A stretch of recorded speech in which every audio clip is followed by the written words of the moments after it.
Welcome back to the news today. Well, Israel's cabinet has voted to create an egalitarian prayer space at the Western Wall and to anchor the arrangement in law.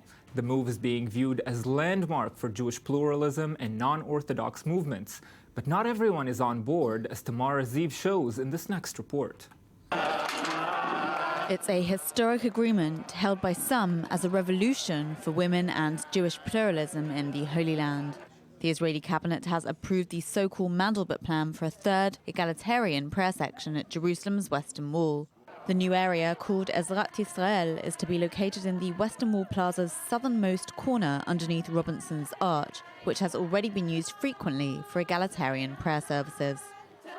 The Women of the Wall group, which fights for women's prayer rights at Judaism's holiest accessible site, said the decision marks the state's acknowledgement of women's full equality and autonomy at the Kotel, as well as the imperative of freedom of choice in Judaism in Israel. Women of the Wall member Rabbi Susan Silverman lauded the move in a conversation with I24 News.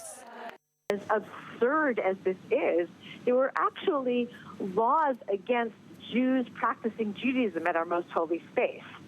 And with this expanded wall, it'll go from north to south now, farther now to the south, with a grand entrance for everybody where, you know, the whole thing is visible from essentially every place in the Kotel area.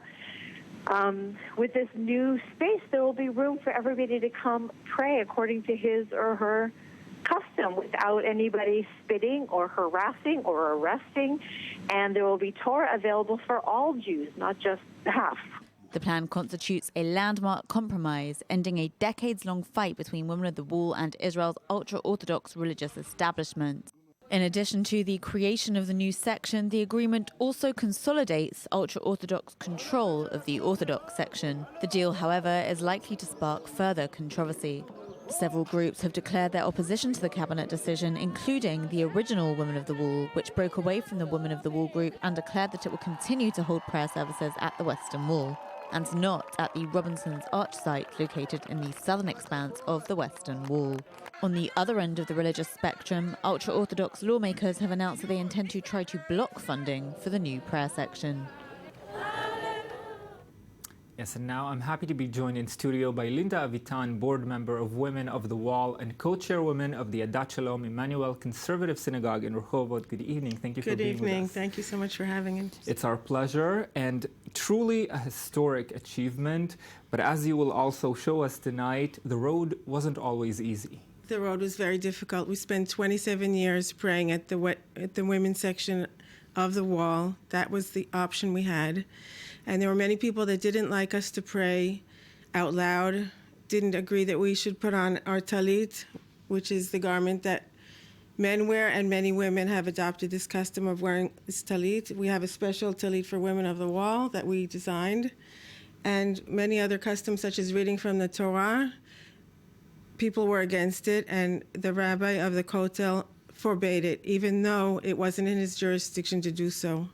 Even after the court case of Moshe Sobel a few years ago, which said we could pray according to our custom, we were still not allowed to read from the Torah in the women's section.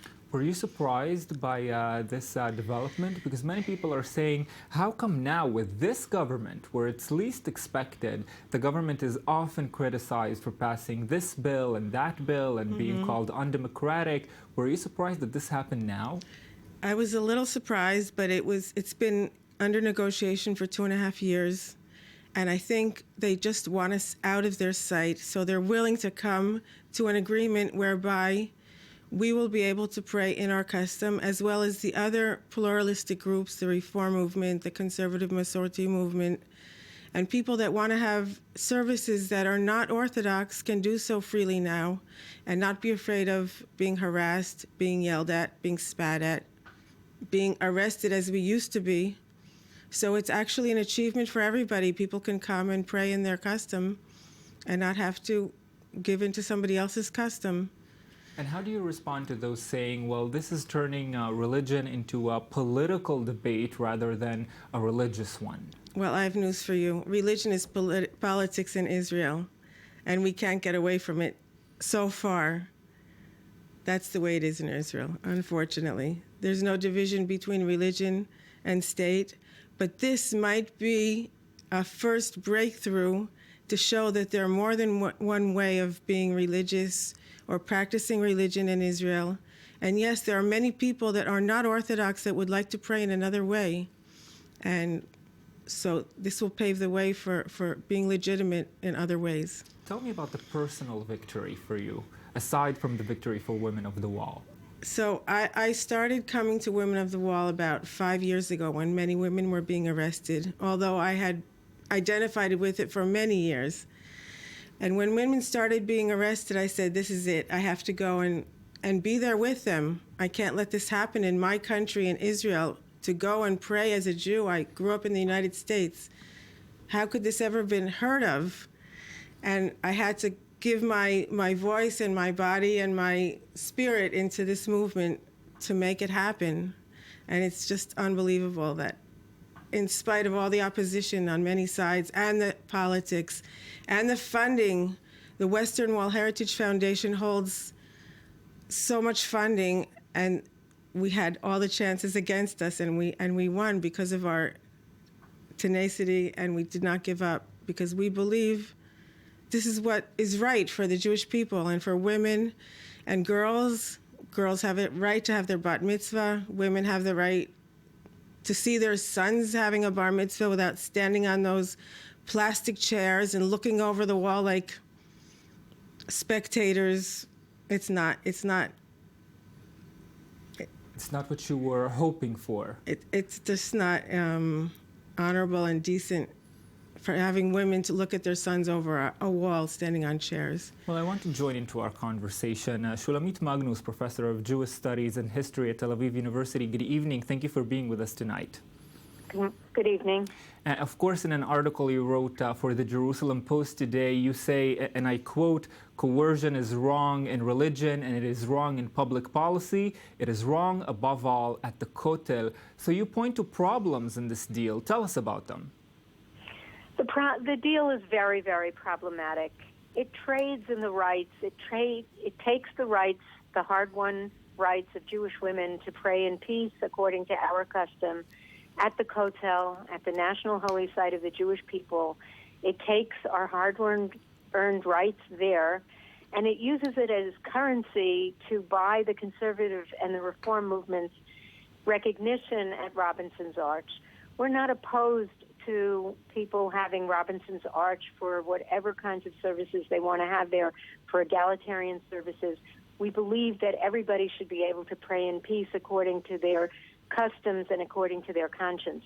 What's wrong about this deal is that it will remove women's tefillah from the Kotel and require us to either become Harediot, to become ultra-Orthodox in our prayer practice if we want to stay at the Kotel and give up everything we fought for 27 years, or to go to Robinson's Arch and be not at the Kotel. Our goal has been to have women's inclusive prayer at the Kotel, not affiliated with any movement, but welcoming women, Jewish women from all streams of Jewish practice and belief, and to give us women's solidarity in tefillah at the Kotel itself. This deal takes that away from us. It uses traditional practice that powers use of divide and conquer, of taking two people who have goals and have struggles and of turning us against one another instead of us working together. This deal is a bad deal for women, and I believe it's even a bad deal for the conservative and the reform movements. Yes, certainly many opposing views on this. Shulamit Magnus and Linda Avitan, thank you for being with me tonight to discuss this. Yes, of course. Yes, I would like to respond to that. We will still be at the Kotel. There will be a development of the southern end of the Kotel. We are not giving up our right to be at the Kotel, and that's a very important point to make. So we don't mind if we're at the northern end or the southern end.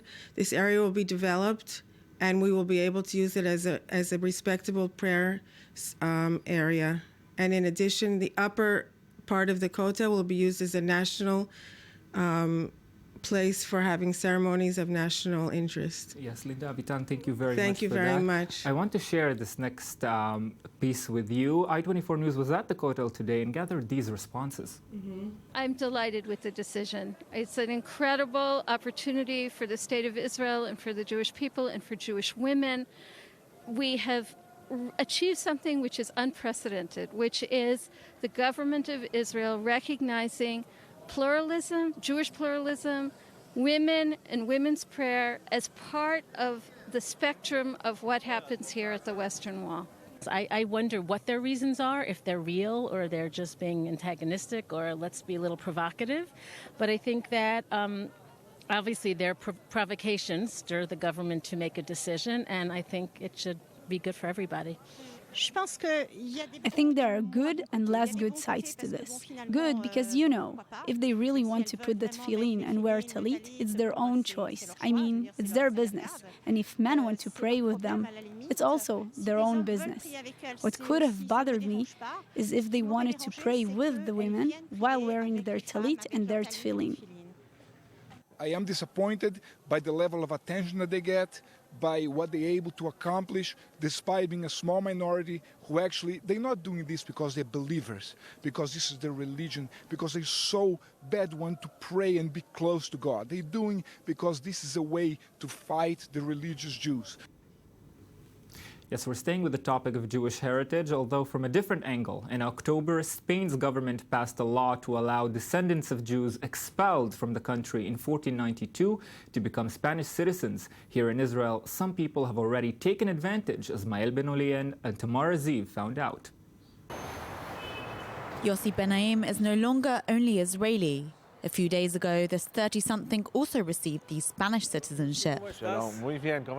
Descending from a Jewish family expelled from the Iberian Peninsula in 1942 after the Catholic King's decree, Yossi is the first Sephardi Jew to benefit from a recently approved Spanish law. A law that aims at correcting what the Spanish government called a historical mistake. I feel like I am part of a historical process. 5 centuries after having been expelled from Spain, the authorities offer us the possibility of getting Spanish citizenship. It feels like everything has come full circle. As the first Israeli to benefit, I also believe it is a way to bring our two peoples closer together. To obtain his new passport, Yossi had to swear allegiance to the King of Spain, Philippe VI, at the Spanish embassy. Before that, he had to build a file to prove his origins and pass exams on the Spanish language and culture. He went through this process with the help of an Israeli NGO, the World Sephardic Union, which works closely with the Iberian authorities. For us, Spain is not just a country like Albania or Yugoslavia. It is a country where the Jewish people lived for hundreds of years, a country where the Jewish people gave their best to the world.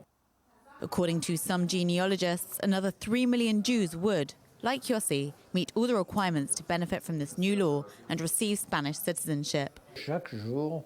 I would say that we receive about a few dozen requests every day.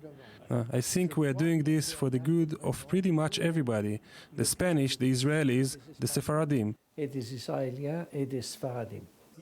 It's a mostly symbolical gain, as getting the Spanish citizenship won't change this lawyer's life. I am not planning on moving to Spain or even working there. I didn't do it for myself, rather for my children. As he said, no one knows what the future has in store for us. But for Yossi and a lot of other Sephardi Jews like him, 500 years are not enough to forget one's heritage. Yes, and we conclude with sports news with host of I-24 News Sports Magazine, Jonathan Regev. Jonathan, good evening. Evening. Jonathan, the 2 best tennis players in the world reached the finals in Australia, and there's one who's better than the other, and that is Novak Djokovic, world number 1. The best player... Surprise. Surprise. Yes, the best player today. He beat Andy Murray in 3 sets. And Murray, world number 2, great player.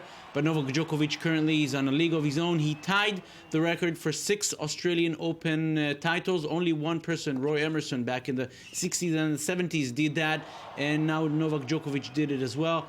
Literally a giant player. It's also 11 Grand Slam titles for Djokovic. world number one. As it seems, 2016 ended for him just like 2015 ended. So no surprises from the men. That's not surprising. What about the women? Big surprise there yesterday. Angelique Kerber beat Serena Williams in the final. And today she was all out in the streets of Melbourne displaying her beautiful trophy, as she should. It's a big event there. We see her at the Government House in Melbourne, the traditional show of the trophy.